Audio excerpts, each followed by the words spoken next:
साथियों नमस्कार, स्वागत है आप सभी का उत्कर्ष परिवार में। देखिए, लोकसभा के संदर्भ में अपन बात कर रहे थे और लोकसभा के पदाधिकारियों के संदर्भ में लोकसभा के दो महत्वपूर्ण पदाधिकारी जिसके बारे में अपन बात कर चुके थे। एक तो लोकसभा का अध्यक्ष और दूसरे कौन से लोकसभा के उपाध्यक्ष। और लोकसभा अध्यक्ष और उपाध्यक्ष का प्रावधान भारतीय संविधान के आर्टिकल 93 में है। उनको पद से हटाने की प्रक्रिया आर्टिकल 94 में है। 96 में आपको ध्यान में रखना था कि जब भी उनको हटाने के लिए प्रस्ताव लोकसभा में लाया जाएगा उस समय वो उसकी अध्यक्षता नहीं कर सकते। और आर्टिकल 97 में प्रावधान था कि लोकसभा के अध्यक्ष और उपाध्यक्ष के वेतन का निर्धारण संसद के द्वारा किया जाएगा। तो चार तो आपको आर्टिकल ध्यान में रखने थे। साथ ही मैंने आपको तुलनात्मक रूप से भी बताया था कि लोकसभा अध्यक्ष को लोकसभा उपाध्यक्ष से किस प्रकार तुलनात्मक रूप से अपन पढ़ें ताकि आपका कंसेप्ट क्लियर रहे और जो है कम समय में बेहतर कर सके। इसी के साथ तीसरा जो लोकसभा का जो पदाधिकारी जिसके बारे में अपन बात करने वाले हैं वो है लोकसभा में नेता सत्ता पक्ष। लोकसभा में नेता सत्ता पक्ष। देखिएगा, लोकसभा में नेता सत्ता पक्ष के संदर्भ में अपन बात करें तो यहां पर आपको ध्यान में रखना है लोकसभा में नेता सत्ता पक्ष के संदर्भ में कि अगर प्रधानमंत्री लोकसभा का सदस्य है तो लोकसभा में नेता सत्ता पक्ष भी कौन होगा? प्रधानमंत्री होगा। ध्यान से सुनिएगा, मैं क्या कह रहा हूं कि अगर प्रधानमंत्री लोकसभा का सदस्य है तो लोकसभा में नेता सत्ता पक्ष भी प्रधानमंत्री ही होगा।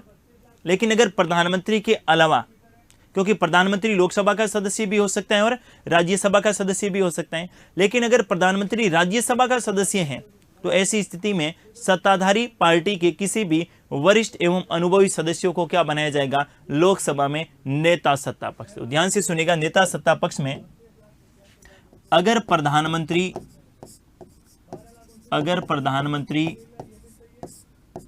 लोकसभा सदस्य हैं, अगर प्रधानमंत्री लोकसभा सदस्य हैं तो लोकसभा में नेता सत्ता पक्ष भी लोकसभा में नेता सत्ता पक्ष भी प्रधानमंत्री ही होंगे। नेता सत्ता पक्ष भी प्रधानमंत्री ही होंगे। लेकिन अगर प्रधानमंत्री राज्यसभा का सदस्य है, प्रधानमंत्री राज्यसभा के सदस्य हैं तो लोकसभा में सत्ताधारी पार्टी के किसी वरिष्ठ एवं अनुभवी सदस्य को वरिष्ठ एवं अनुभवी सदस्य को नेता सत्ता पक्ष बनाया जाता है। नेता सत्ता पक्ष बनाया जाएगा। क्या ध्यान में रखेंगे? नेता सत्ता पक्ष हमेशा सत्ताधारी पार्टी, बस ये ध्यान में रखना है। नेता सत्ता पक्ष हमेशा कौन सी पार्टी का होगा? नेता सत्ता पक्ष हमेशा जो है सत्ताधारी पार्टी का होगा। अगर प्रधानमंत्री स्वयं लोकसभा के मेंबर हैं तो नेता सत्ता पक्ष स्वयं प्रधानमंत्री जी होंगे। लेकिन अगर प्रधानमंत्री लोकसभा के सदस्य नहीं है, तो प्रधानमंत्री बनने के लिए संसद का सदस्य होना अनिवार्य होता है।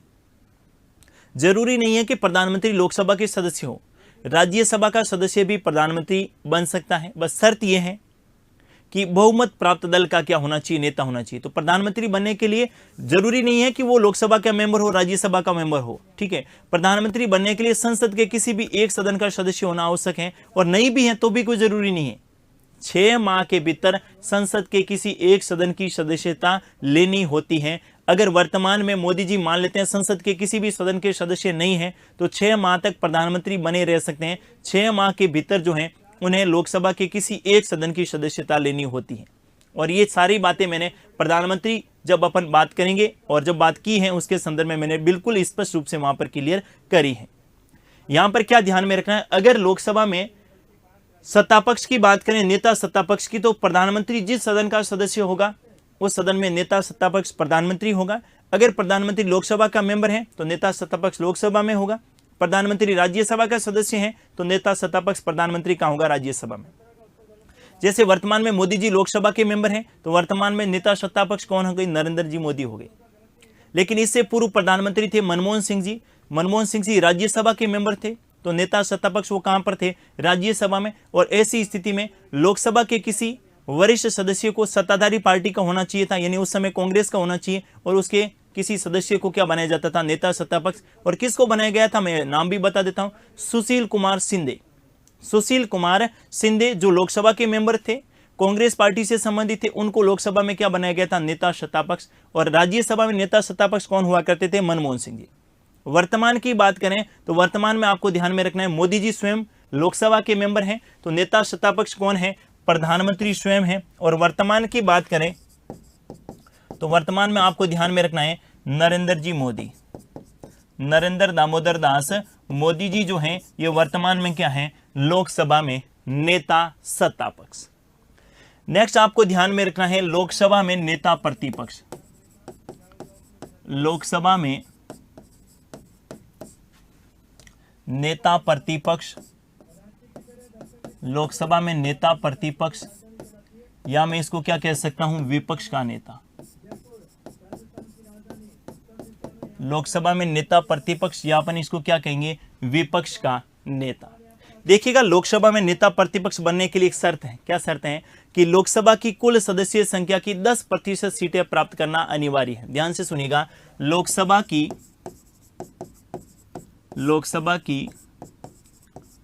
कुल सदस्यीय संख्या की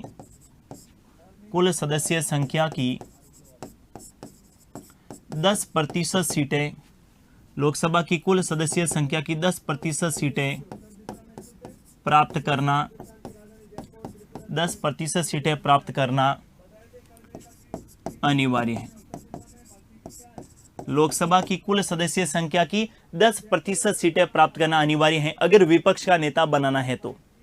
10% का क्या मतलब हुआ? 10% सीटें प्राप्त करना अनिवार्य है, और वो भी कौन सी पार्टी को? विपक्षी पार्टी को। कौन सी पार्टी को? विपक्षी पार्टी को लोकसभा की 10% सीटें प्राप्त करना अनिवार्य होगा, तभी उन्हें क्या बनाया जाएगा? लोकसभा में नेता प्रतिपक्ष। और 10% का मतलब है कि लोकसभा में वर्तमान में सदस्य संख्या कितनी है? 543, और 543 का 10% कितना हो गया? तो 543 का 10% हो गया 55 सीटें। तो जिस भी विपक्षी पार्टी को, जिस भी विपक्षी राजनीतिक दल को 55 सीटें मिलेगी तभी लोकसभा में क्या बन पाएगा? विपक्षी नेता बन पाएगा, अन्यथा नहीं बनेगा। पिछले 2 लोकसभा कार्यकाल हो गए। पिछले 2 कौन कौन से? एक तो मैं बात करूं कौन सा, तो 16वीं लोकसभा, और दूसरी कौन सी? 17वीं लोकसभा। दोनों लोकसभा में कोई भी विपक्ष का नेता नहीं है। दोनों लोकसभा में कोई भी विपक्ष का नेता नहीं है। न तो 16वीं लोकसभा में कोई विपक्ष का नेता था और न ही वर्तमान 17वीं लोकसभा में कोई विपक्ष का नेता है। क्यों नहीं है? क्योंकि बीजेपी के अलावा किसी भी राजनीतिक दल को 10% सीटें लोकसभा में नहीं मिली है। इसीलिए लोकसभा के 2 कार्यकाल ऐसे हो गए जहां लोकसभा में विपक्ष का नेता नहीं है। और एक अच्छे लोकतंत्र के लिए अच्छे विपक्ष का होना अनिवार्य होता है। अगर अच्छा विपक्ष नहीं है तो क्या होगा? सरकार तानाशाह बन जाएगी, कार्यपालिका अपनी मन मर्जी से क्या करेगी? कार्य करेगी। इसीलिए आपको ध्यान में रखना है कि नेता प्रतिपक्ष का होना अनिवार्य है, लेकिन शर्त रखी गई है 10% सीटें प्राप्त करना आवश्यक है। और वर्तमान में कांग्रेस के पास कितनी सीटें लोकसभा में? 53। चाहिए कितनी? 55। और मैंने राज्यसभा के संदर्भ में बात की थी विपक्ष के नेता, मैंने कहा विपक्ष का नेता बनाने के लिए गठबंधन नहीं होता। ऐसा नहीं है कि 2 मेंबर कम पड़ रहे हैं, किसी दूसरी पार्टी से लेकर विपक्ष का नेता बना देता, नहीं। विपक्ष का नेता बनाने में गठबंधन नहीं होता है। और दूसरी बात, अगर 2 राजनीतिक दलों को बराबर सीटें प्राप्त हो जाए 10% से अधिक, जैसे कांग्रेस को भी 55 प्राप्त हो जाए और इनके अलावा आम आदमी पार्टी को भी 55 सीटें प्राप्त हो जाए, आम आदमी पार्टी को 55, तो विपक्ष का नेता कौन सी पार्टी का बनेगा? जिस राजनीतिक दल को पहले मान्यता मिली है, विपक्षी दल का नेता भी उसी राजनीतिक दल का बनेगा। इसको भी आपको ध्यान में रखना है। तो दोनों कंसेप्ट क्लियर रखिएगा।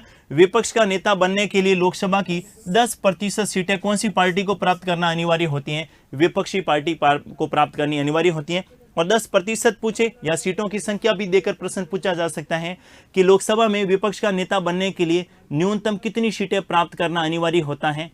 तो लोकसभा में विपक्ष का नेता बनने के लिए न्यूनतम 55 सीटें प्राप्त करना अनिवार्य होता है। यह बात आपको ध्यान में रखनी है। देखिए जरा, अब अपन बात करें कि वर्तमान में कौन है, तो वर्तमान में तो पहले ही मैं स्पष्ट कर चुका हूं कि वर्तमान में तो कोई भी विपक्ष का नेता नहीं है।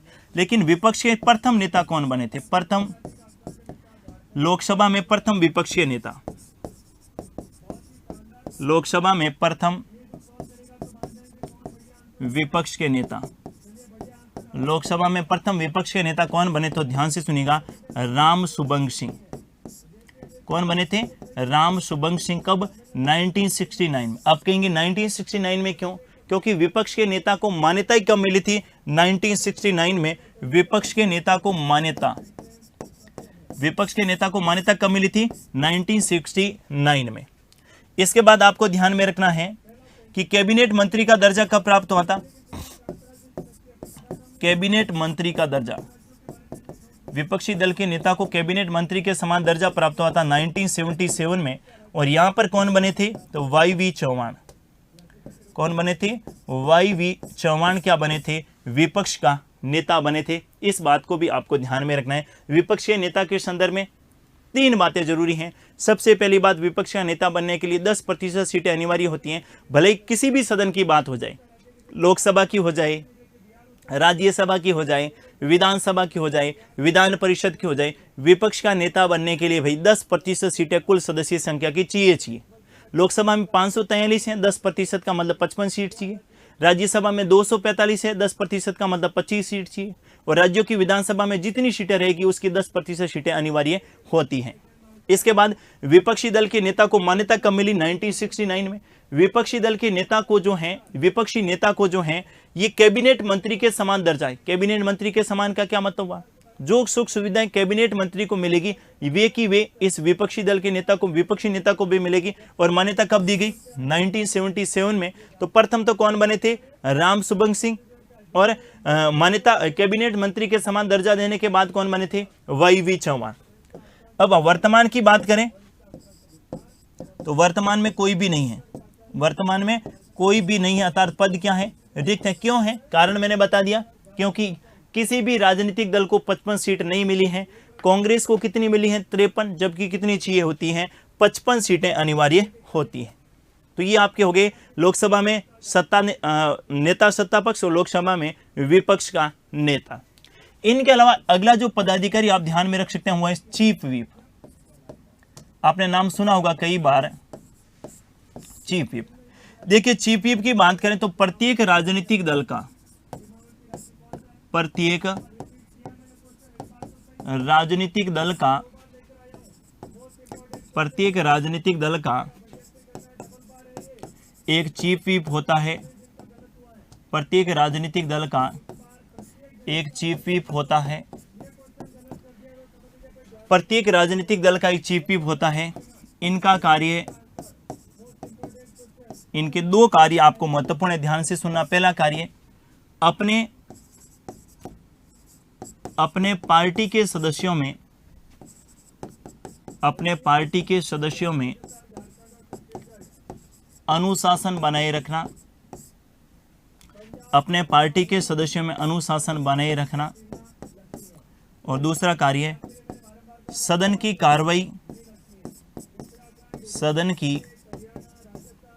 कार्रवाई के संचालन के संबंध में,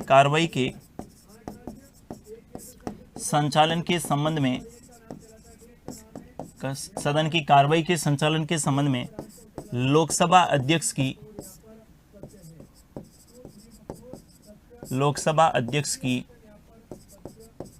सहायता करना। लोकसभा अध्यक्ष की क्या करना? सहायता करना। दोनों बातें आपको ध्यान में रखनी है। पहला कार्य, अपनी पार्टी के सदस्यों में क्या बनाए रखना? अनुशासन बनाए रखना। कौन सा सदस्य कब बोलेगा, क्यों बोलेगा, किस प्रकार बोलेगा। व्हिप जारी करते हैं ना अपने पार्टी से संबंधित। अगर कोई सदस्य व्हिप का उल्लंघन करता है उसके संदर्भ में कार्रवाई करना। और दूसरा, लोकसभा की कार्रवाइयों के संचालन में लोकसभा अध्यक्ष की क्या करना? मदद करना। ये किनका कार्य रहता है? चीफ व्हिप का। नेक्स्ट आपको ध्यान में रखना है महासचिव। महासचिव। आपने सुना होगा कई बार महासचिव के संदर्भ में, तो आपको ध्यान में रखना है भारतीय संविधान के आर्टिकल 98 में क्या लिखा गया है कि लोकसभा एवं राज्यसभा, लोकसभा एवं राज्यसभा के पृथक महासचिव होंगे, पृथक महासचिव होंगे। लोकसभा और राज्यसभा के लिए पृथक महासचिव होंगे। 98 में तो क्या लिखा है, लोकसभा और राज्यसभा के पृथक क्या होंगे, सचिवालय। क्या होंगे, लोकसभा और राज्यसभा के लिए पृथक सचिवालय होंगे, और इन सचिवालयों का हेड कौन होता है, ये महासचिव होते हैं। ध्यान से सुनिएगा, आर्टिकल 98 बड़ा जबरदस्त आर्टिकल है। 98 में क्या लिखा गया है कि लोकसभा और राज्यसभा के पृथक सचिवालय होंगे, और ये सचिवालय क्या कार्य करेंगे, तो इनका कार्य, सचिवालय में कौन से कार्य होते हैं, प्रशासनिक संबंधी। लोकसभा और राज्यसभा के जो भी प्रशासनिक संबंधी कार्य है, लोकसभा और राज्यसभा के जो भी प्रशासनिक संबंधी कार्य हैं, ये प्रशासनिक संबंधी कार्य कौन करेगा, ये सचिवालय, और सचिवालय का हेड कौन होता है, महासचिव होते हैं। एक लोकसभा का महासचिव होता है और एक राज्यसभा का महासचिव होता है। अब आप बात करेंगे महासचिव होता कौन है, किसको महासचिव बनाया जाता है, तो यहां पर आपको ध्यान में रखना है, महासचिव के बारे में बात करें तो लोकसभा और राज्यसभा के पृथक महासचिव होते हैं, और ये महासचिव जो है भारतीय प्रशासनिक सेवा के अधिकारी होते हैं। भारतीय प्रशासनिक सेवा के अधिकारी, भारतीय प्रशासनिक सेवा के क्या होते हैं, अधिकारी होते हैं, अर्थात ये IAS अधिकारी होते हैं जो लोकसभा और राज्यसभा में प्रशासनिक मामलों को देखते हैं। आपने कभी लोकसभा की कार्रवाई या राज्यसभा की कार्रवाई को देखा होगा, तो यहां पर देखा होगा आपने, ये हाउस बना होता है लोकसभा का और ये राज्यसभा का। यहां पर बैठा रहता है, ये लोकसभा है तो यहां पर रहेगा लोकसभा का अध्यक्ष, और ये राज्यसभा है तो यहां पर ये किसकी सीट रहेगी, राज्यसभा का सभापति। इसके जस्ट, इनकी सीट बड़ी रहती है, थोड़ी सी बड़ी रहती है, इनके जस्ट नीचे की सीट एक और रहती है, यहां पर कौन बैठा रहता है, महासचिव। एक तो लोकसभा का महासचिव यहां बैठेगा, और यहां पर सीट रहेगी किनकी, राज्यसभा के महासचिव की। किनकी रहेगी, राज्यसभा के महासचिव की। अब ये कार्य क्या करेंगे, मैंने कहा लोकसभा और राज्यसभा से संबंधित प्रशासनिक मामलों को देखते हैं सचिवालय, और इनका हेड होता है महासचिव। लोकसभा में किसी सदस्य ने क्या वक्तव्य दिया है, क्या बोला है, वो सारा का सारा नोट होता है, एक एक शब्द को लिखा जाता है कि कौन से सदस्य ने आज सदन में क्या बात कही, और उनको नोट करने का काम कौन करता है, किनकी देखरेख में होता है, महासचिव की।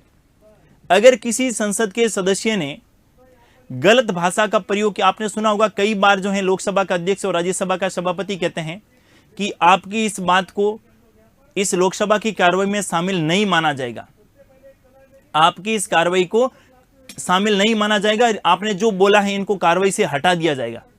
तो ये कार्रवाई में जोड़ना, कार्रवाई में हटाना, जो बातें बोल रहे हैं, अगर किसी ने कोई इस प्रकार की बयानबाजी की है जो संसद की गरिमा के खिलाफ है, या कुछ इस प्रकार का वक्तव्य दिया है जो उचित भाषा का प्रयोग नहीं किया, उसको हटाना, ये सारा का सारा किन का काम रहता है, इन महासचिव का काम रहता है। इस बात को आपको ध्यान में रखना है। देखिएगा, महासचिव के संदर्भ में पहला कार्य तो ये रहता है, पहला कौन सा, कि जो भी संसद का सदस्य लोकसभा का मेंबर है तो उसके संदर्भ में लोकसभा का महासचिव है, और राज्यसभा का है तो राज्यसभा का महासचिव जो भी वक्तव्य देते हैं, जो मेंबर बोलते हैं, उनको नोट करना।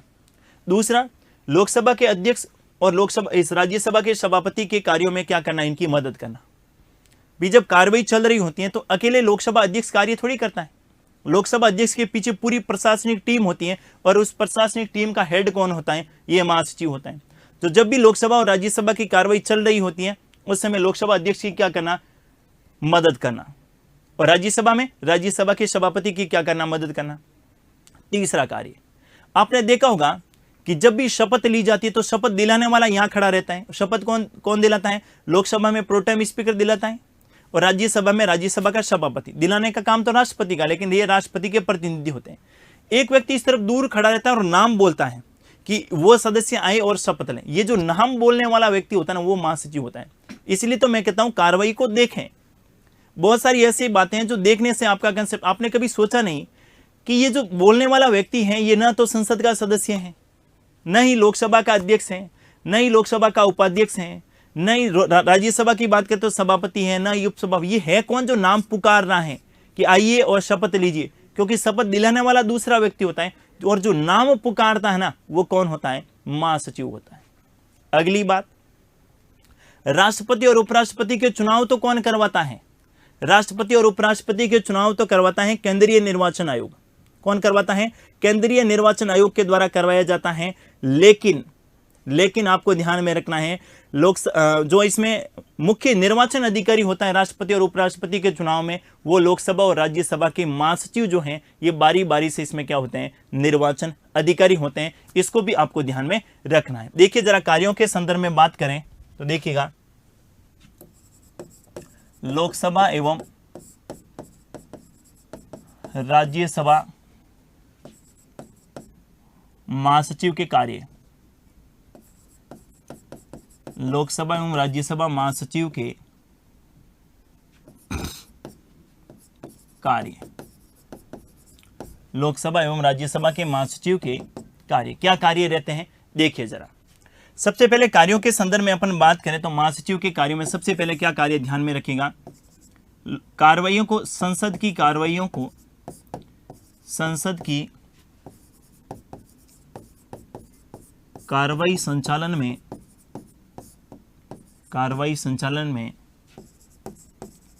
लोकसभा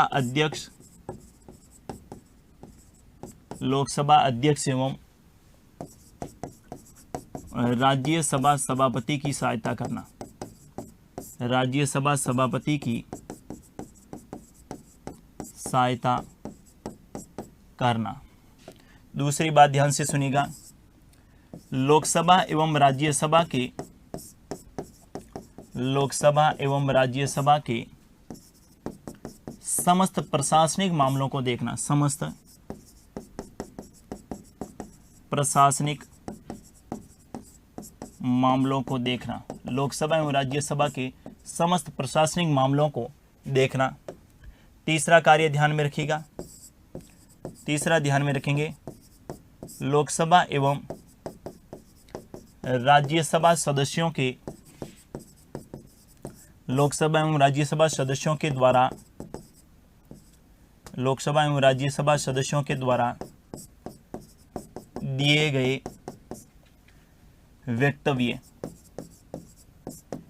वक्तव्य के संबंध में वक्तव्यों को लिखना, या इसको क्या कह सकते हैं, लोकसभा एवं राज्यसभा के द्वारा दिए गए सदस्यों के द्वारा दिए गए वक्तव्यों को लिखना एवं गलत वक्तव्य को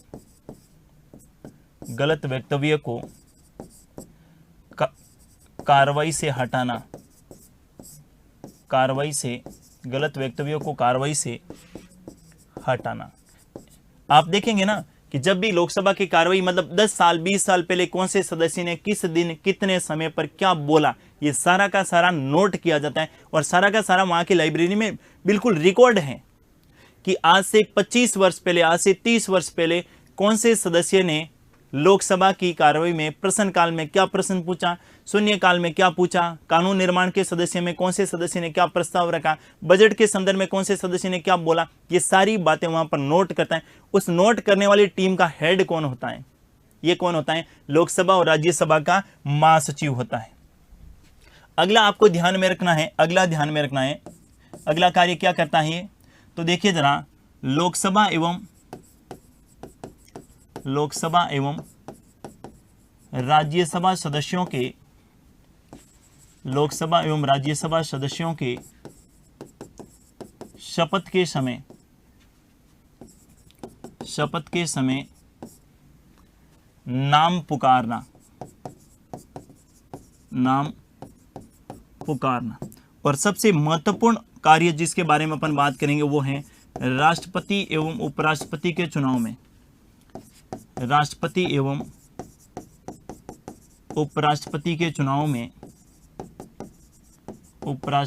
चुनाव में निर्वाचन अधिकारी, राष्ट्रपति एवं उपराष्ट्रपति के चुनाव में निर्वाचन अधिकारी के रूप में कार्य करना। किनके चुनाव में? राष्ट्रपति और उपराष्ट्रपति। देखिएगा, राष्ट्रपति और उपराष्ट्रपति के चुनाव तो किनके द्वारा करवाए जाते हैं? निर्वाचन आयोग के द्वारा करवाए जाते हैं। किनके द्वारा करवाए जाते हैं? निर्वाचन आयोग के द्वारा करवाए जाते हैं। लेकिन राष्ट्रपति और उपराष्ट्रपति के चुनाव में निर्वाचन अधिकारी कौन होता है? ये लोकसभा और राज्यसभा के महासचिव जो हैं बारी बारी से निर्वाचन अधिकारी होते हैं। जैसे 2017 में जो राष्ट्रपति का चुनाव हुआ था, 2017 के राष्ट्रपति के चुनाव में लोकसभा के महासचिव स्नेहलता श्रीवास्तव जो थे ये निर्वाचन अधिकारी थे।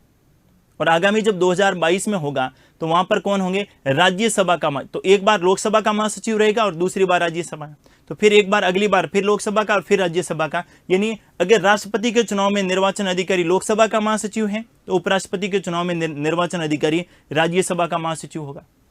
अगली बार जब राष्ट्रपति का चुनाव होगा तो वहां पर राज्यसभा का महासचिव होगा, और जब लोकसभा इसमें उपराष्ट्रपति का होगा तो वहां पर लोकसभा का महासचिव। ये बारी बारी से क्या रहते हैं? इसमें निर्वाचन अधिकारी के रूप में कार्य करते हैं। अब बात करते हैं लोकसभा के प्रथम महासचिव। लोकसभा के प्रथम महासचिव, लोकसभा के प्रथम महासचिव, और लोकसभा के प्रथम महासचिव थे M.N. कौल। काफी लंबे समय तक ये लोकसभा के क्या रहे थे? अध्यक्ष रहे थे। इनकी नियुक्ति के संदर्भ में बात करें या इनके कार्यकाल के संदर्भ में बात करें, कोई निश्चित कार्यकाल नहीं है, कोई निश्चित कार्यकाल नहीं है, ये भी आपको ध्यान में रखना है। अगला ध्यान में रखेंगे लोकसभा के वर्तमान महासचिव। लोकसभा के वर्तमान महासचिव, और लोकसभा के वर्तमान महासचिव कौन है? स्नेहलता श्रीवास्तव। ये मध्य प्रदेश कैडर के आईएएस अधिकारी हैं। भारतीय प्रशासनिक सेवा के अधिकारी कौन है? स्नेहलता श्रीवास्तव जो हैं ये वर्तमान में क्या हैं? आपको ध्यान में रखना है कि ये लोकसभा के क्या हैं? महासचिव। नेक्स्ट आप ध्यान में रखेंगे राज्यसभा के महासचिव। राज्यसभा के प्रथम महासचिव, राज्यसभा के प्रथम महासचिव, राज्यसभा के प्रथम महासचिव रहे थे S.N. मुखर्जी। S.N. मुखर्जी। और नेक्स्ट आप ध्यान में रखेंगे राज्यसभा के वर्तमान महासचिव। राज्यसभा के वर्तमान महासचिव, और राज्यसभा के वर्तमान महासचिव ध्यान में रखेंगे देशदीपक वर्मा। ये उत्तर प्रदेश कैडर के हैं, देशदीपक वर्मा। तो ये महासचिव वाला बिल्कुल आपको ध्यान में रखना है।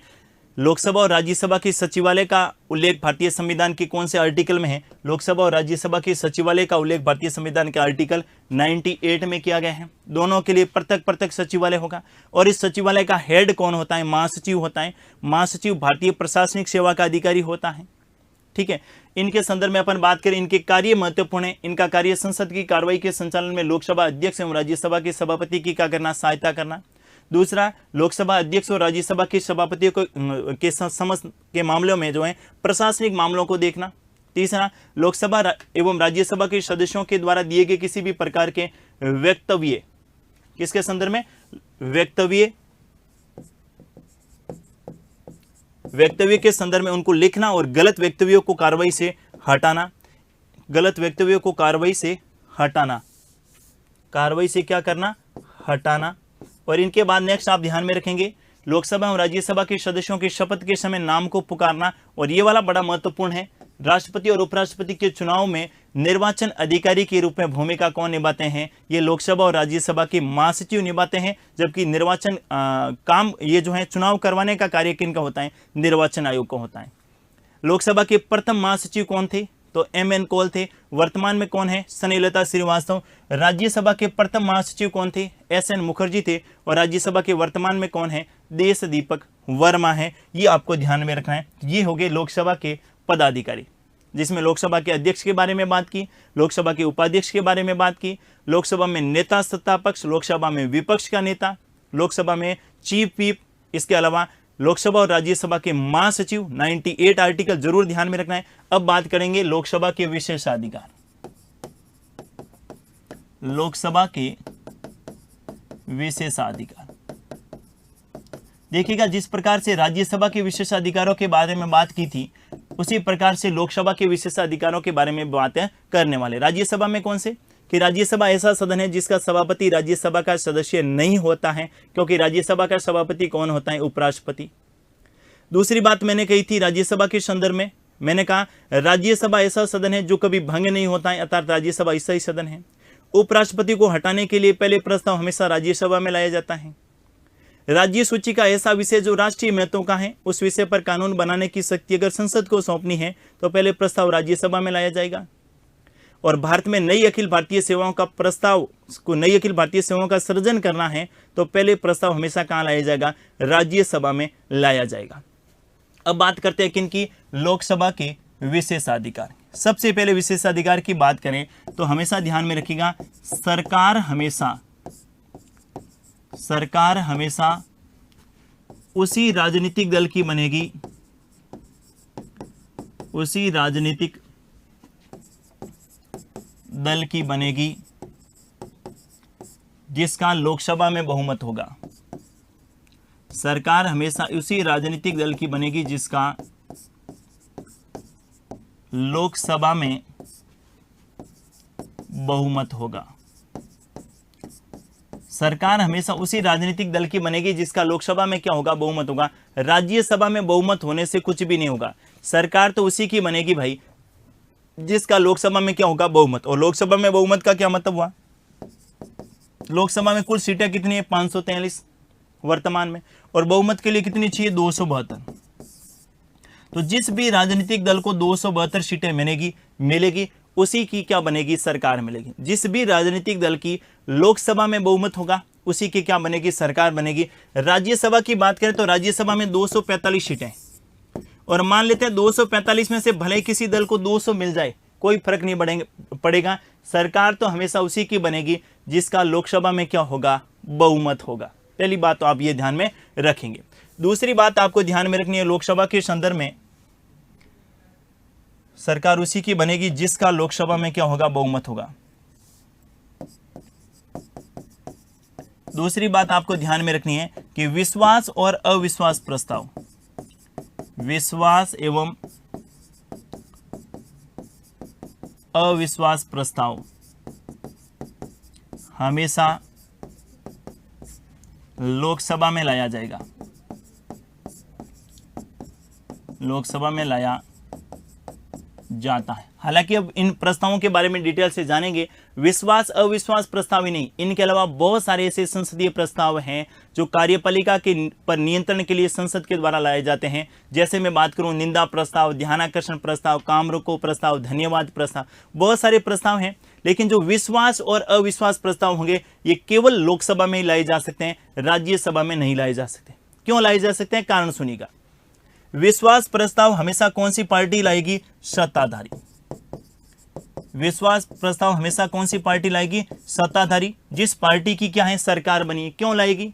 जब विपक्षी दल इस बात की मांग करे, विपक्षी दल इस बात का दावा करे कि वर्तमान मौजूदा सरकार के पास बहुमत नहीं है, भाई मौजूदा सरकार के पास बहुमत नहीं है, तो राष्ट्रपति मौजूदा सरकार से क्या कहेंगे कि भाई साहब विपक्षी दल ये मांग कर रहे हैं कि आपके पास बहुमत नहीं है, और आप कह रहे हैं हमारे पास बहुमत है, तो आप बहुमत को क्या कर दीजिएगा?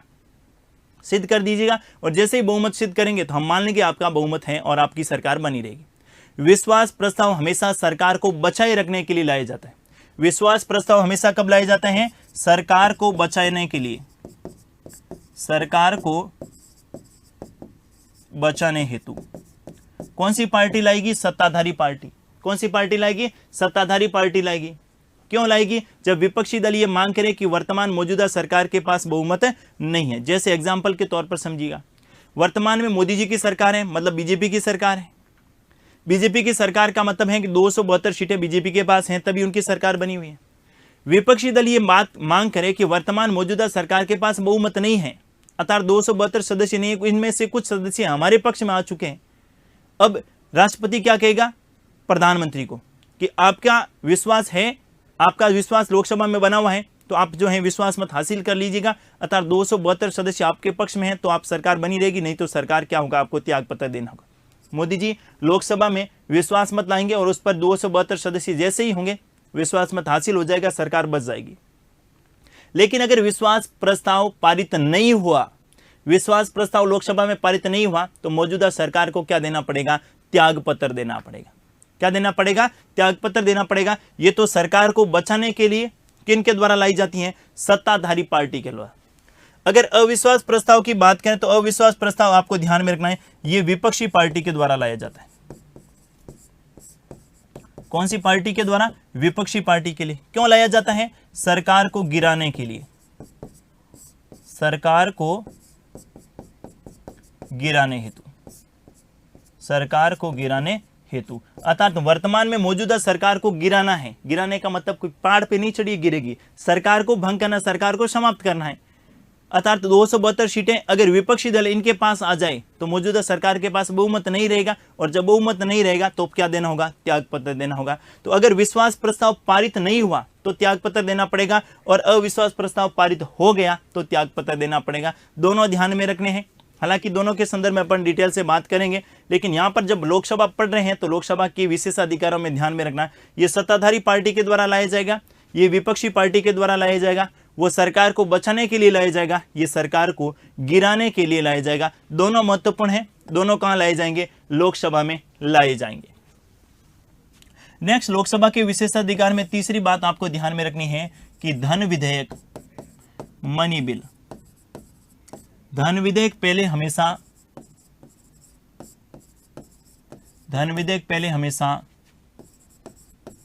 लोकसभा में लाया जाता है, लोकसभा में रखा जाता है,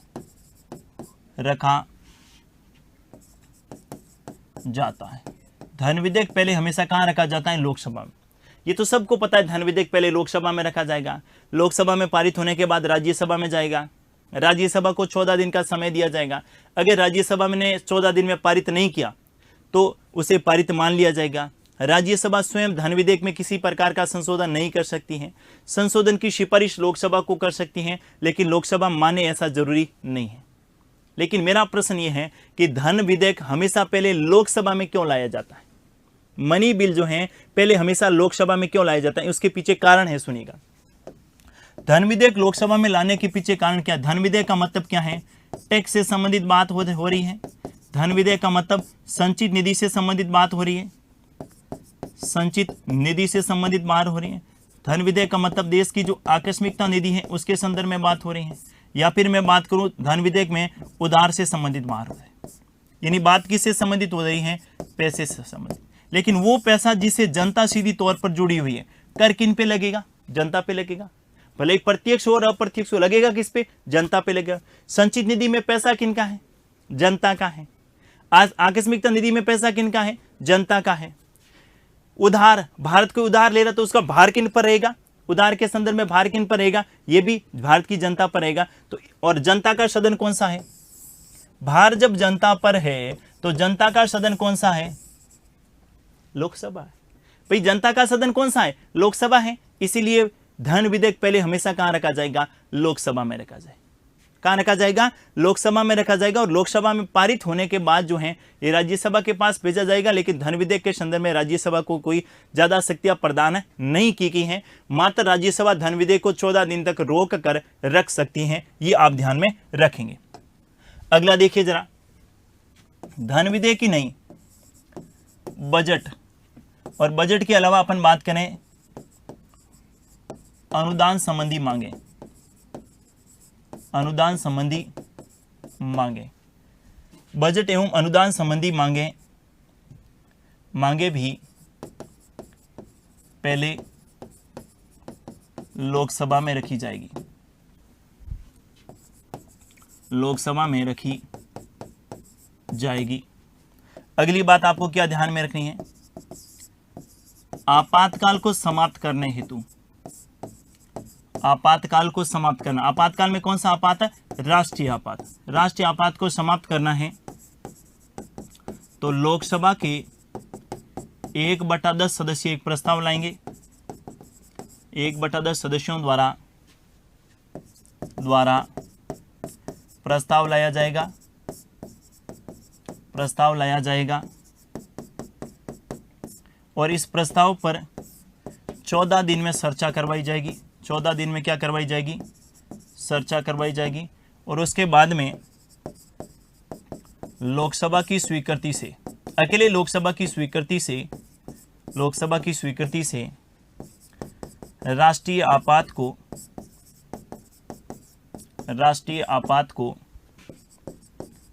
समाप्त किया जा सकता है।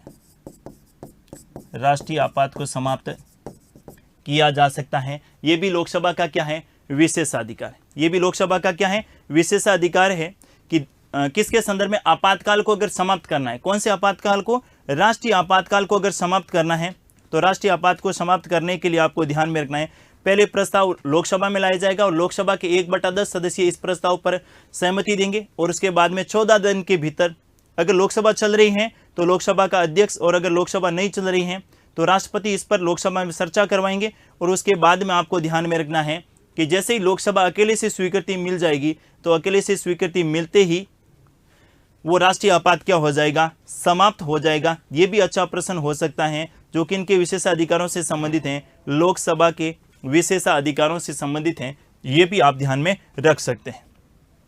अगला देखिए, और क्या विशेषाधिकार है? मंत्री परिषद व्यक्तिगत रूप से किन के प्रति उत्तरदायी होती है? तो मंत्री परिषद व्यक्तिगत रूप से तो आप ध्यान में रखेंगे किन के प्रति? राष्ट्रपति के प्रति। लेकिन सामूहिक रूप से किन के प्रति उत्तरदायी होती हैं? मंत्री परिषद सामूहिक रूप से लोकसभा के प्रति उत्तरदायी होती है। अर्थात जब तक लोकसभा है तब तक मंत्री परिषद है, जब लोकसभा ही भंग हो जाएगी मंत्री परिषद अपने आप ही क्या हो जाएगी? समाप्त हो जाएगी। तो अगला बिंदु आप ध्यान में रख सकते हैं लोकसभा के विशेषाधिकारों के संदर्भ में कि मंत्री परिषद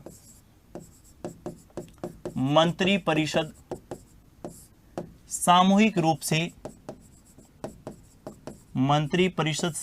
रूप से लोकसभा के प्रति उत्तरदायी होती है। लोकसभा के प्रति उत्तरदायी होती है। लोकसभा के प्रति उत्तरदायी होती है। मंत्री परिषद सामूहिक रूप से किन के प्रति? लोकसभा के प्रति उत्तरदायी होती है, जबकि व्यक्तिगत रूप से किन के प्रति? राष्ट्रपति के प्रति। अब क्यों? कारण सुनिएगा। व्यक्तिगत रूप से तो इसलिए क्योंकि मंत्रियों की नियुक्ति राष्ट्रपति करता है, मंत्रियों को शपथ राष्ट्रपति दिलाता है, मंत्रियों को पद से हटाता राष्ट्रपति है, मंत्री अपना त्यागपत्र राष्ट्रपति को देते हैं और मंत्रियों के कार्य आवंटन के नियम राष्ट्रपति बनाता है। इसीलिए मंत्री व्यक्तिगत रूप से किन के प्रति उत्तरदायी होते हैं? राष्ट्रपति के प्रति। सामूहिक रूप से इसलिए क्योंकि जब लोकसभा भंग हो जाएगी, जब लोकसभा समाप्त हो जाएगी तो संपूर्ण मंत्री परिषद समाप्त हो जाएगी। देखिएगा जरा, आपने देखा होगा कि मंत्री बनने के लिए जो है संसद का सदस्य होना आवश्यक होता है। अगर किसी को मंत्री बनना है तो मंत्री बनने के लिए क्या होना चाहिए? संसद का सदस्य होना चाहिए।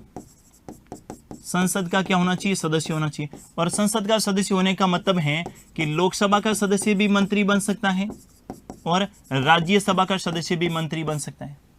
मंत्री लोकसभा का सदस्य भी बन सकता है और राज्यसभा का सदस्य भी बन सकता है।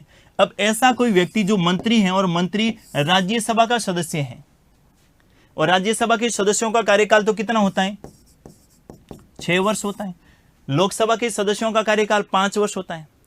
और अगर लोकसभा भंग हो गई और इनका कार्यकाल भले ही 1 वर्ष बचा हुआ, ऐसे नहीं कहेगा कि नहीं अभी तक तो मेरा कार्यकाल बचा हुआ है, मैं मंत्री पद पर रहूंगा। नहीं, जब भाई साहब लोकसभा भंग हो जाएगी तो मंत्री परिषद भी अपना आप क्या हो जाएगी? समाप्त हो जाएगी। जब लोकसभा भंग है तो मंत्री परिषद समाप्त है। इसे क्या बोलते हैं? मंत्री परिषद सामूहिक रूप से किन के प्रति उत्तरदायी होगी? लोकसभा के। ये पढ़ते तो सब हैं कि सामूहिक रूप से लोकसभा के प्रति उत्तरदायी होती है, लेकिन क्यों होगी ये भी जानना आवश्यक है। अगर ये जान लिया तो आपका कंसेप्ट क्लियर रहेगा क्यों होती है। क्यों मैंने बता दिया, मैंने कहा मंत्री जो हैं ये संसद के किसी भी सदन का सदस्य हो सकता है, फिर लोकसभा का सदस्य भी मंत्री बन सकता है और राज्यसभा का सदस्य भी मंत्री बन सकता है। ठीक है। अब जैसे ही लोकसभा भंग हो जाएगी तो भले ही सदस्य राज्यसभा का था, भले ही वो मंत्री था, लेकिन मंत्री पद उनका क्या हो जाएगा? समाप्त हो जाएगा। वो राज्यसभा का मेंबर रहेगा, मंत्री पद पर अब नहीं रहेगा, क्योंकि लोकसभा भंग होते ही मंत्री परिषद अपने आप क्या हो जाती है? समाप्त हो जाती है। इसीलिए मंत्री परिषद सामूहिक रूप से किन के प्रति उत्तरदायी होती है? लोकसभा के प्रति उत्तरदायी होती है। ये थे लोकसभा के क्या विशेष अधिकार। एक बार मैं वापस से रिपीट कर रहा हूं। सरकार हमेशा उसी राजनीतिक दल की बनेगी जिसका लोकसभा में बहुमत होगा। विश्वास और अविश्वास प्रस्ताव अर्थात सरकार को बचाने के लिए, सरकार को गिराने के लिए प्रस्ताव हमेशा लोकसभा में लाए जाएंगे। धन विधेयक पहले लोकसभा में रखा जाएगा। क्यों रखा जाएगा? ये कारण भी मैंने बताया था। आपातकाल को समाप्त करना है, पहले प्रस्ताव लोकसभा में लाया जाएगा और लोकसभा में ही लाकर लोकसभा में स्वीकृति के बाद आपातकाल का समाप्त किया जा सकता है। कौन से आपात को? राष्ट्रीय आपात को। अनुदान संबंधी मांगे एवं बजट पहले लोकसभा में रखा जाएगा। यानी लोकसभा को इसके संदर्भ में ज्यादा शक्तियां प्रदान की गई हैं। इनके अलावा मंत्री परिषद सामूहिक रूप से किनके प्रति उत्तरदायी होगी? लोकसभा के प्रति उत्तरदायी होगी, यानी लोकसभा जब भंग हो जाएगी मंत्री परिषद अपने आप क्या हो जाएगा? समाप्त हो जाएगा। क्लियर है? तो ये थे मंत्री परिषद के क्या लोकसभा के क्या विशेषाधिकार जिसके संदर्भ में अपने बात की। अब देखिए तुलनात्मक रूप से आपको कैसे पढ़ना है वो देखिए। एक तो अपने किसके संदर्भ में बात की? राज्यसभा। दूसरा कौन सा? लोकसभा। लोकसभा का उल्लेख आर्टिकल 81, राज्यसभा का उल्लेख आर्टिकल 80। सबसे पहले इनके उपनाम देखिए जरा, इनके उपनाम के बारे में बात करें। पहले दोनों को अलग अलग पढ़िएगा, उसके बाद तुलनात्मक रूप से एक एक पेज पर जो है दोनों को नोट्स बनाइएगा। उपनाम की बात करें तो इसको अपन राज्यसभा को बोलते हैं राज्यों का सदन। क्या बोलते हैं? राज्यों का सदन। इसको अपन बोलते हैं उच्च सदन, इसको अपन बोलते हैं द्वितीय सदन, इसको अपन बोलते हैं वरिष्ठ एवं विद्वानों का सदन, वरिष्ठ एवं विद्वानों का सदन, इसको अपन बोलते हैं स्थायी सदन। क्लियर है बात? इसी प्रकार से लोकसभा में जानिएगा। लोकसभा के उपनाम के बारे में बात करें, उपनाम में आप ध्यान में रख सकते हैं। जैसे राज्यों का सदन बोलते हैं, इस प्रकार इसे जनता का सदन कहा जाता है। जिस प्रकार से उसे उच्च सदन कहते हैं, इनको निम्न सदन कहेंगे। इसे द्वितीय सदन कहते हैं तो इसको अपन प्रथम सदन कहेंगे। इसे वरिष्ठ एवं विद्वानों का सदन कहते हैं तो इसे अपन भावनाओं का सदन कहते हैं।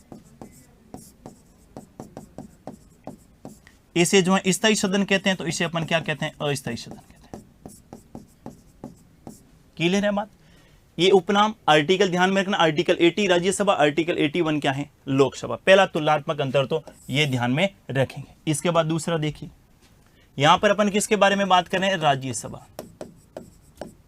यहां पर अपन किसके बारे में बात कर रहे हैं? लोकसभा। ठीक है, यहां देखिए, यहां अपन बात करते हैं अब सदस्य संख्या की। किसके बारे में बात करें? सदस्य संख्या। और सदस्य संख्या में भी दो प्रकार ध्यान में रखेंगे, एक तो अधिकतम और दूसरा कौन सा? वर्तमान। अधिकतम कितने हो सकते हैं राज्यसभा में? तो 250। वर्तमान में कितने हैं? 245। और 245 को दो भागों में बांटेंगे। 233 तो क्या होंगे? निर्वाचित, और 12 राष्ट्रपति द्वारा मनोनीत।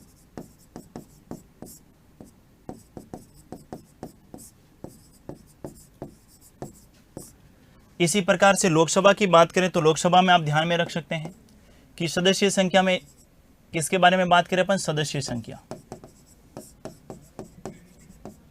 सदस्य संख्या में अगर अधिकतम के बारे में बात करें तो अधिकतम कितने हो सकते हैं? 552। लेकिन वर्तमान में कितने हैं? वर्तमान में आप ध्यान में रखेंगे 543। और 543 के 543 क्या है? निर्वाचित। दो पहले मनोनीत होते थे एंग्लो इंडियन, लेकिन 104वें संविधान संशोधन के द्वारा उसे क्या कर दिया गया?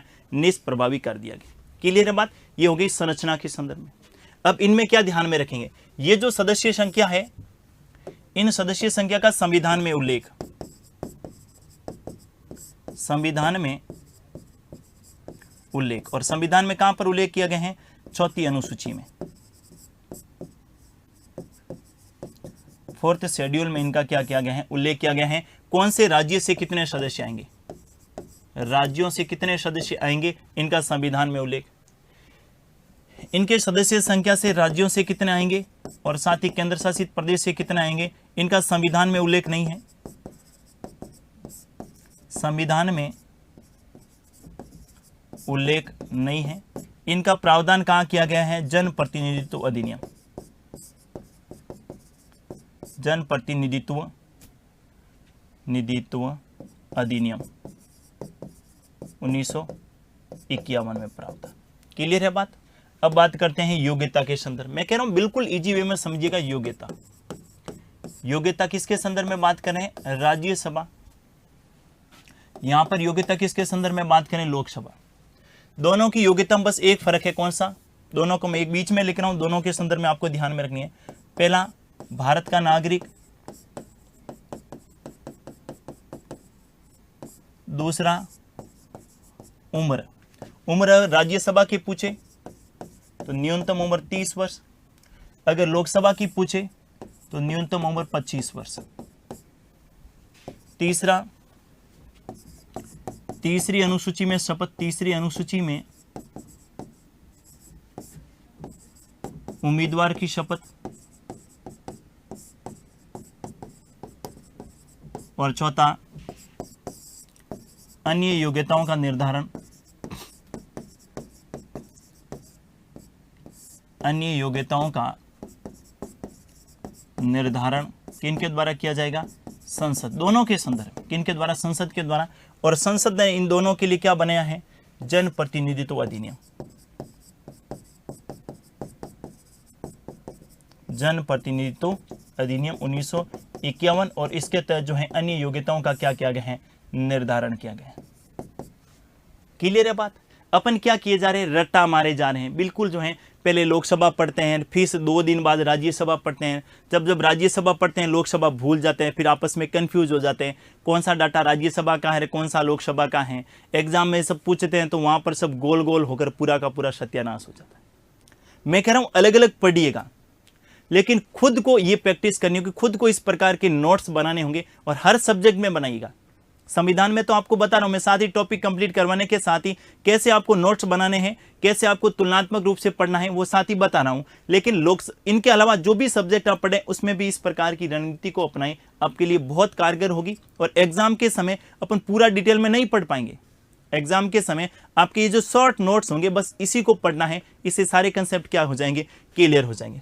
योग्यता के संदर्भ में, दोनों के संदर्भ में बात होगी। न्यूनतम 30, ये राज्यसभा है और ये लोकसभा है, ठीक है। नेक्स्ट आपको ध्यान में रखना है निर्वाचन, निर्वाचन ये राज्यसभा, राज्यसभा का निर्वाचन जो है ये अप्रत्यक्ष विधि से होता है, जिसमें भाग लेते हैं संबंधित राज्य की विधानसभा के सदस्य, संबंधित राज्य के विधानसभा के सदस्य। निर्वाचन की विधि बात करें, निर्वाचन विधि, निर्वाचन विधि में आपको ध्यान में रखना है एकल संक्रमणीय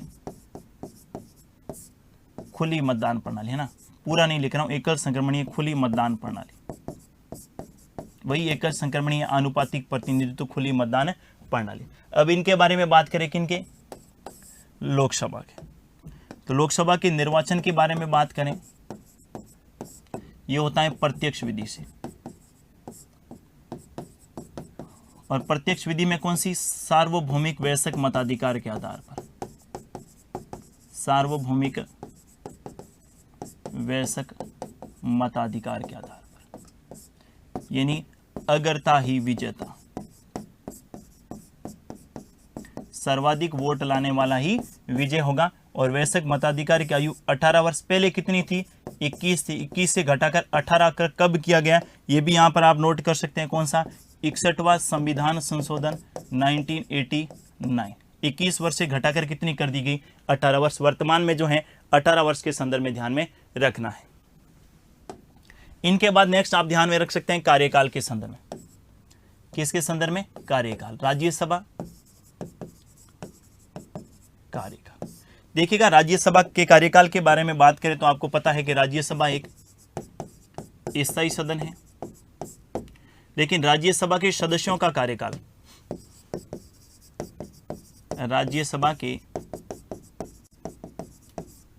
सदस्यों का कार्यकाल 6 वर्ष होता है। प्रति 2 वर्ष पश्चात, प्रति 2 वर्ष पश्चात 1/3 सदस्य सेवानिवृत्त, प्रति 2 वर्ष पश्चात 1/3 सदस्य क्या होते हैं? सेवानिवृत्त या अवकाश प्राप्त, ठीक है। अब बात करते हैं किनके कार्यकाल के संदर्भ में? लोकसभा। लोकसभा का कार्यकाल जो है, लोकसभा का कार्यकाल 5 वर्ष होता है। कितना होता है? 5 वर्ष होता है। क्लियर है कार्यकाल के संदर्भ में। अब नेक्स्ट आपको क्या ध्यान में रखने हैं? दोनों के विशेषाधिकार। देखिएगा, राज्यसभा के विशेषाधिकार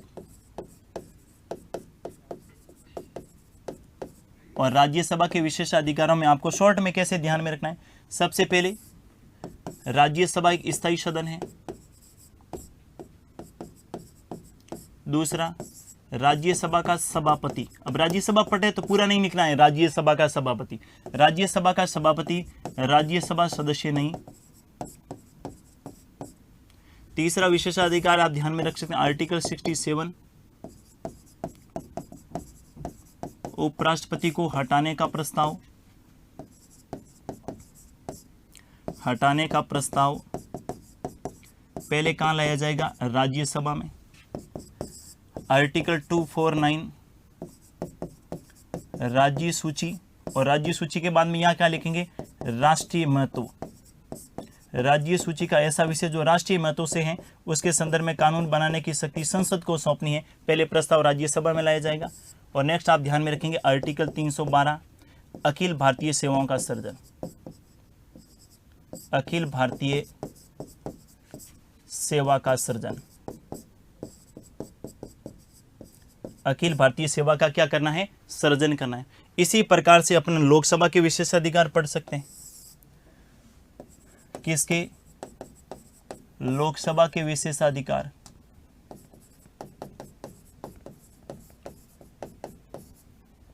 लोकसभा के विशेषाधिकार।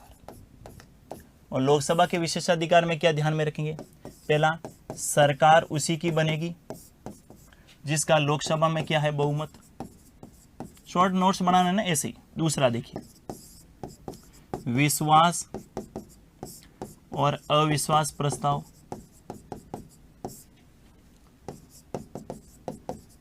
तीसरा, बजट एवं अनुदान संबंधी मांगे। बजट एवं अनुदान संबंधी मांगे। नंबर 4 ध्यान में रखेंगे, धन विधेयक। पहले कहाँ रखा जाएगा? लोकसभा में। अगला आप ध्यान में रख सकते हैं, मंत्री परिषद सामूहिक रूप से लोकसभा के प्रति। अगला ध्यान में रख सकते हैं, राष्ट्रीय आपात को समाप्त। ये क्या है? राज्यसभा के विशेषाधिकार, और ये क्या है? लोकसभा के विशेषाधिकार। दोनों को तुलनात्मक रूप से पढ़ा है। दोनों के संदर्भ में 5-5, 6 जो विशेषाधिकार हैं ये आप ध्यान में रखें। बाकी इनके दोनों के कार्य क्या रहते हैं, दोनों संसद क्या कार्य करती है, कानूनों का निर्माण कैसे होता है, दोनों के संदर्भ में कौन से प्रस्ताव हैं, उनके संदर्भ में अपन बात अलग से करेंगे। जो संसद के कार्य के संदर्भ में करेंगे, संसद क्या क्या कार्य करती है, साधारण बिल क्या होता है, धन विधेयक क्या होता है, वित्त विधेयक क्या होता है, संविधान में संशोधन कैसे किया जाता है, वो सामान्य जो कार्य रहते हैं दोनों के बराबर, उसके संदर्भ में लगे। ये विशेषाधिकार हैं, ये लोकसभा के हैं, ये राज्यसभा के हैं, और ये क्या है? लोकसभा के। अब अगर पदाधिकारियों के बारे में बात करें तो राज्यसभा के पदाधिकारी, और राज्यसभा के पदाधिकारियों में अपने 4 प्रकार के पदाधिकारी देखे थे। कौन कौन से? एक तो देखा था राज्यसभा का सभापति, और राज्यसभा का सभापति कौन होता है? उपराष्ट्रपति। दूसरा देखा था राज्यसभा का उपसभापति। तीसरा आपको ध्यान में रखना है कौन सा? राज्यसभा में नेता सत्ता पक्ष। और चौथा ध्यान में रखेंगे राज्यसभा में नेता प्रतिपक्ष, जिसे अपन क्या बोलते हैं? विपक्ष का नेता। इसी प्रकार से लोकसभा में भी ध्यान में रख सकते हैं लोकसभा, और लोकसभा में भी एक होता है लोकसभा अध्यक्ष, लोकसभा का अध्यक्ष। इनके अलावा दूसरा होगा लोकसभा का उपाध्यक्ष। तीसरा होगा लोकसभा में नेता सत्ता पक्ष, और चौथा होगा लोकसभा में नेता प्रतिपक्ष।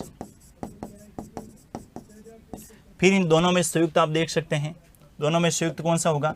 तो लोकसभा एवं राज्यसभा के महासचिव, लोकसभा एवं राज्यसभा के महासचिव। और महासचिव के संदर्भ में सचिवालय, सचिवालय का उल्लेख कौन सा आर्टिकल 98। ये ध्यान में रखिएगा। लोकसभा और राज्यसभा का महासचिव दोनों के लिए होंगे, ये प्रशासनिक सेवा के क्या होते हैं, अधिकारी होते हैं। तो ये इस प्रकार से पड़ेगा। ये देखिए एक ही पेज के अंदर आपके सारे के सारे लोकसभा और राज्यसभा जो हैं ये दोनों क्या हो गए, क्लियर हो गए। ये लोकसभा के संदर्भ में पूछ ले या फिर राज्यसभा, सबसे पहले इनके आर्टिकल ध्यान लो, आर्टिकल के साथ ही इसके उपनाम, इनके बाद में इनकी संरचना के संदर्भ में लोकसभा में कितने मेंबर हो सकते हैं, राज्यसभा में कितने हो सकते हैं, अधिकतम।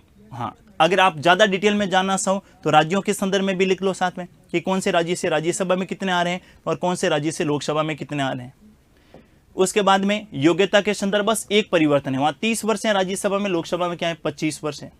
अगला, इनका निर्वाचन अप्रत्यक्ष विधि से, इनका निर्वाचन प्रत्यक्ष विधि से। संबंधित राज्य की विधानसभा के निर्वाचित सदस्य भाग लेते हैं इसमें सार्वभौमिक वैश्विक मताधिकार के आधार पर। निर्वाचन प्रणाली एकल संक्रमणीय अनुपातिक खुली मतदान प्रणाली, इसमें फर्स्ट पास्ट द पोस्ट। कार्यकाल वो स्थायी सदन है, कार्यकाल इनका नहीं होता है। राज्यसभा के सदस्यों का कार्यकाल कितना होता है, 6 वर्ष होता है। प्रति 2 वर्ष के पश्चात 1/3 सदस्य सेवानिवृत्त होते हैं। इनका कार्यकाल 5 वर्ष होता है जो प्रथम बैठक से काउंट किया जाता है। ये राज्यसभा के विशेषाधिकार है कि राज्यसभा एक स्थायी सदन है।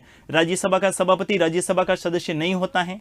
उपराष्ट्रपति को हटाने के लिए पहले प्रस्ताव राज्यसभा में लाया जाएगा। राज्य सूची के विषय को राष्ट्रीय महत्व का है और उस पर कानून बनाने की शक्ति अगर संसद को सौंपनी है, पहले प्रस्ताव राज्यसभा में लाया जाएगा। और आर्टिकल 312 के तहत नई अखिल भारतीय सेवाओं का सर्जन करना है, पहले प्रस्ताव राज्यसभा में लाया जाएगा। सरकार उसी की बनेगी जिसका लोकसभा में बहुमत होगा। विश्वास और अविश्वास प्रस्ताव लोकसभा में लाया जाएगा। बजट और अनुदान संबंधी मांगे पहले लोकसभा में रखी जाएगी। धन विधेयक पहले लोकसभा में रखा जाएगा। मंत्रिपरिषद सामूहिक रूप से लोकसभा के प्रति उत्तरदायी होगी और राष्ट्रीय आपात को समाप्त करना है तो पहले प्रस्ताव लोकसभा में लाया जाएगा। ये राज्यसभा के पदाधिकारी है, ये लोकसभा के पदाधिकारी। फिर भी अपन क्या मारेंगे, रट्टा मारेंगे। तो रट्टा मार पढ़ने का ना पॉलिटी, आप बहुत सारी नई आपको कैसे पढ़ना है भाई, लिखा तो सारा किताबों में है, सारा का सारा आपके पास किताबें होगी, किताबों में लिखा है, लेकिन पढ़ कैसे सकते हैं, कैसे अपन बेहतर कर पाते हैं, ये मेरा उद्देश्य रहेगा। और इसी के अनुरूप में जो है कोई भी टॉपिक कंप्लीट होने के बाद जिसको अपन तुलनात्मक रूप से पढ़ सकते हैं उसके संदर्भ में भी बात करूं। और जो पदाधिकारी हैं उनमें आप तुलनात्मक रूप से पढ़ सकते हैं। इन दोनों को पढ़ लीजिएगा, इन दोनों को पढ़ लीजिएगा, नेता सत्तापक्ष, नेता प्रतिपक्ष और नेता सत्तापक्ष, नेता प्रतिपक्ष और दोनों के महासचिव। ठीक है, ऐसे पढ़ेंगे और मुझे उम्मीद है कि आप इस बात को मानेंगे और अपने शॉर्ट नोट्स जो हैं इसी प्रकार तैयार करेंगे। एक बार करके देखिएगा, थोड़ी मेहनत तो लगेगी लेकिन आपका ऐसा सब्जेक्ट हो जाएगा संविधान एवं राज्य व्यवस्था कि आप कम समय में क्या कर पाएंगे, बेहतर कर पाएंगे। आज के लिए बस इतना ही, पढ़ते रहिए और मुस्कुराते रहिए। थैंक यू, धन्यवाद।